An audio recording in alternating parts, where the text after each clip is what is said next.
All right, so we're rolling right now. Awesome. You can hand that back to her. And then kind of, just as we were doing with, Okay. so we'll just have you say your name, your cohort or class, and then your current or last role, and then I lines right here, just like we're having a conversation. This is everyday life. So start with your name, class, and your current. Okay, well, I'm Stephen Pyle, new class, 1988. My current role is, I guess I'm a chaser of shiny objects. I do lots of different things. One of my most important roles is in supporting faculty for the MSOD program. But I'm involved in lots of other activities. Okay, cool. And definitely for the questions, just you kind of eye lines right off camera. Just look at you? Exactly. Okay. Right at me like we're having a conversation. Okay. Exactly. So let's get started. How did MSOD change the trajectory of your life? I'm thinking about suing them. No, I'm kidding. So here's my chance to dump. Destroyed my life. No, the MSOD program was really my stepping stone from management into organizational development. I was able to make that transition because of the program and using it. I have an engineering background, a technical background. I was in management and led many teams. And the last one, major team that I led was a startup, a grassroots startup that required huge amount of social and technical work together and getting people to work together. And it was through that experience, it was a 4-year experience of starting this thing up, and I was in charge of all the technology for the control centers and so forth. And one of the fascinating things about my journey in organizations has been that no matter how sophisticated, no matter how perfect our designs are, our technical designs are, they don't work if the people don't want them to or they don't understand it. And so I wound up working with lots of OD people when I was in the management role, and I became sort of an amateur OD person myself in the organization. And my life can be considered sort of a life of brochures. We didn't have Google or anything back then, but I walked into one of the OD people's desks, offices to just shoot the bull. And on his desk was a brochure around the OD network. And I was reading the brochure and I said, this is what I want to do. I want to go, this looks interesting. They're really talking about organizational life and making it better. So I went to that in 1983, and I went to that conference in LA, and some of the first workshop I went to was Kouzes and Posner, who are now famous in the world of organizational development. They're young people just doing work on leadership. I saw Juanita Brown. She was just beginning to do the World Cafe stuff, and then Bob Tannenbaum did his closing speech on holding on and letting go. And I walked by a table and picked up a brochure on the Pepperdine MSOD program. And I read the brochure and I went, I have to do this. I went back to the organization. At the time I was in management. They were counseling me not to move into OD. It was career suicide. I was a hypo. I was #1 ranked person in my group. And I said, but I want to do this. So I turned in my resignation letter. And I wrote this letter carefully. I gave it to my boss, who I really loved the guy. And especially after I saw his reaction. His reaction was to lay the letter on my desk and tell me to tear it up, that it was crazy for me to leave. And so he said, we're going through all these transitions in the organization. They're huge, and you should be a part of that. He said, I will send you to any school you want to go to, and I will pay for it on an expense account. And I went, that's a deal I can't refuse. So I wound up going to Pepperdine. And what I wanted from Pepperdine was not what I got, but I got what I needed. The experience of going through that program, what I expected I was going to get was, like a lot of us, that we were going to get lectures, I was going to take notes, I was going to get smart about organizational theory, and I'm already good at the OD stuff. What I found out was self-instrument was key to the program. So while we were working on theory, we were working on ourselves, both at the individual, the group, and the large system level. And when I left that program, I was a much bigger person. I think about my life is really just coming home to yourself, not changing yourself. And the program was instrumental in bringing me closer to being myself, coming home to myself. And so that was the transformational component.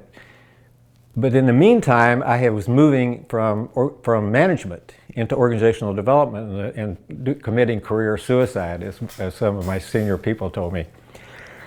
The interesting thing is I did a master's thesis on leadership. Leadership development was a longitudinal study of 35 people from vice president down to second level.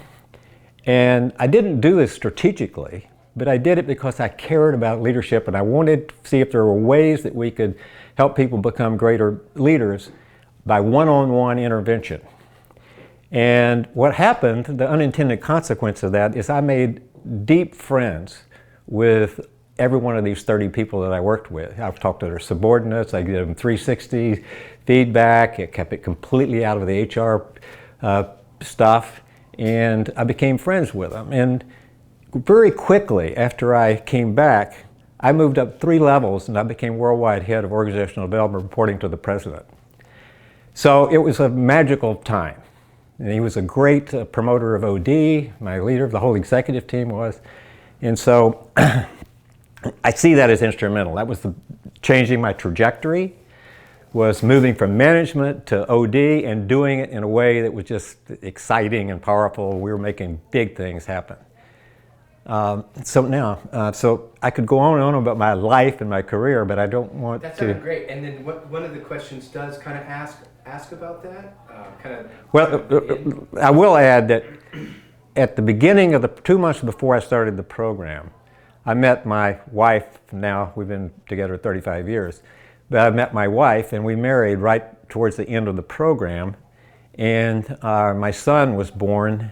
My son was born 2 weeks after my thesis was done, and he was the driving force for me getting the thesis done on time.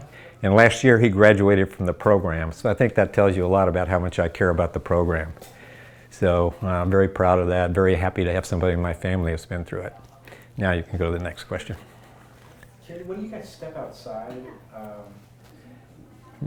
Get the. it just sounds like a classroom's going by. Can I just glare at that? Just kidding. How about a small lineup?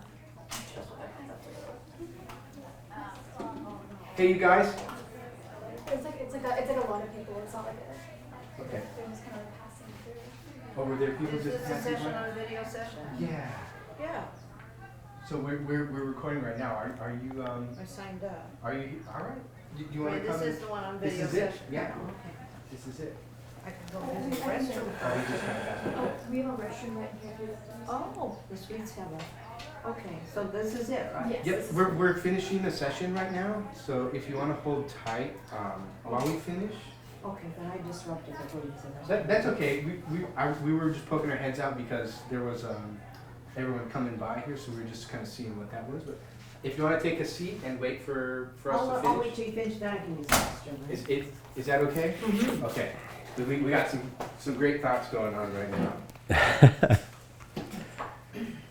So what's the next question? So we got what's the one thing you would want people to know about your legacy? I don't want them to know anything about my legacy.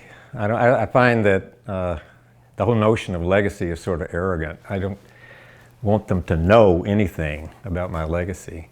I think about legacy, I think about it as something that lives on after me no matter what I do.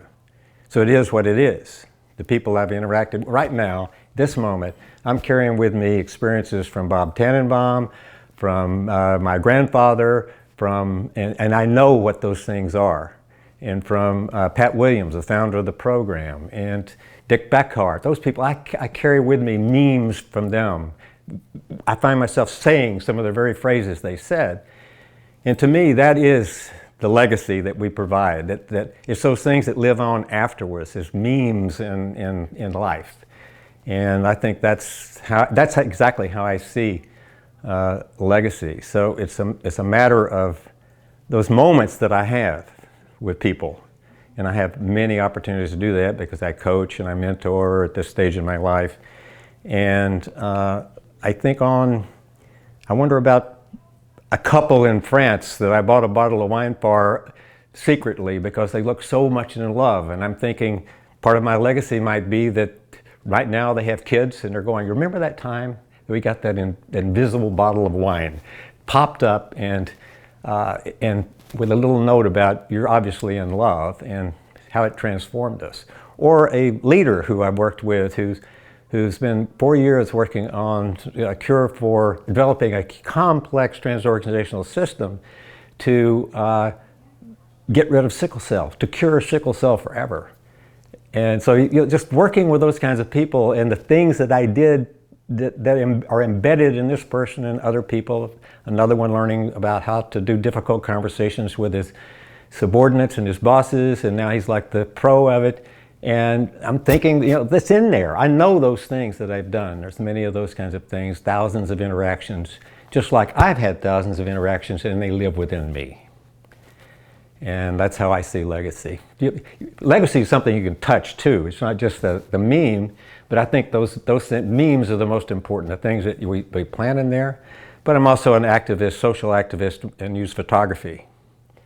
So I've done stuff in domestic violence. I have a book that I just finished, a photography book that I just finished.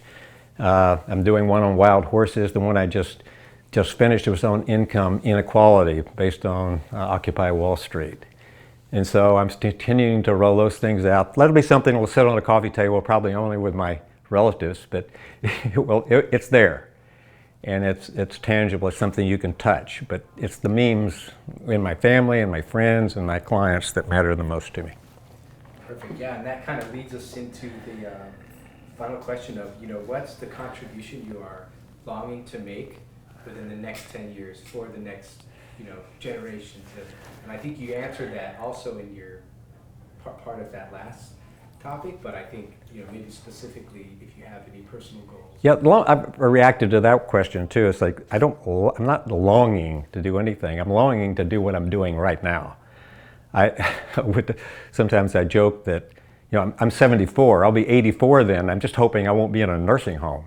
So, but if I am, I like to think, I make this crack sometimes especially in the program when I'm first meeting people. I go, I'm just hoping that every class will leave me a few friends, 2 or 3, that might visit me in the nursing home. And so it's building those kinds of relationships. So I don't really long for anything. I long to continue to be. I think the word that I love most around what I do now is just to be useful. It's just to be useful to people. Useful to the couple on the street that's looking for directions to the Walgreens, or I live in downtown Manhattan, or to the World Trade Center. And being useful at that level, being useful with my sons, being useful with my clients. And I find that a freeing way of thinking about my life at this stage. It's not just it's being useful about important things. The other thing is, at this stage in my life, I find that they're sort of like removing clutter. And part of that clutter is not doing anything that doesn't bring me joy or someone else joy. Don't volunteer to do things just because you think you ought to. Don't go out and do things that don't matter that much to you. It's not that we don't carry out garbage and do those kinds of things too, but really just dropping the kinds of things that don't bring me joy. Awesome, amazing. Cool, I think that wraps everything up, and I love it, man. I'd love to talk to you about Occupy Wall Street. I went there in 2000.